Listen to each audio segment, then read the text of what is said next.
Партиите ниту почнале, ниту најавуваат дека ќе почнат диалог за разрешување на ситуацијата со амандманската расправа по законот за јазиците, како што предлага СДСМ. Во ВМРО ДПМН велат дека не прифаќаат никаков ултиматум и дека очекуваат приоритет да им се даде на законите кои се реформски и кои ќе го подобрат животот и економската состојба на граѓаните. Ултиматуми не коментирам. Прво, не е ни мое ниво да коментирам таков тип на изјави. Нашиот став е прилично јасен, дециден, концизен и нуди решение за излез од оваа ситуација. Како држава и како влада, бидејќи се декларираат дека се реформска, треба да им дадат приоритет на реформите. Ако некој мисли дека партиски агенди се приоритет за развој на оваа држава, ние не мислиме, но еве и покрај сето тоа нудиме решение за излез од оваа наметната криза. Ајде да се фокусираме на реформите. Дуј потенцира дека донесувањето на законот со 69 гласа од сите парламентарни партии, освен од ВМРО ДПМН, е доволен диалог.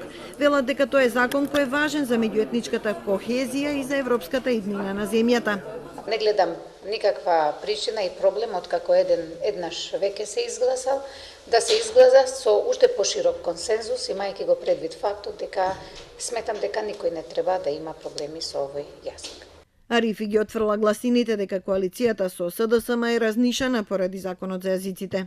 Криза во коалицијата, сметам дека немаме, туку напротив, имаме ситуација кога веќе еден закон беше изгласан, додека во однос на соработката и состаноците меѓупартиски, Демократската унија за интеграција останува секогаш спремна да учествува. Спикерот Џафери не открива кој ќе биде неговиот нареден чекор, само потенцира дека се ќе биде во согласност со уставот и деловникот.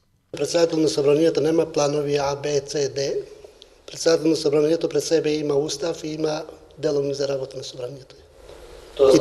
И тоа значи дека е таму регулирано све.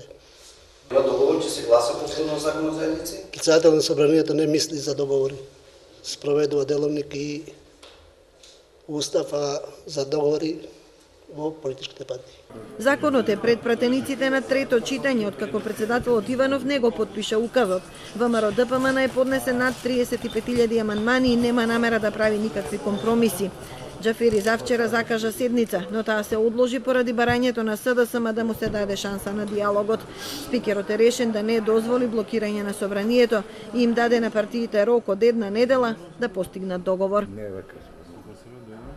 Каде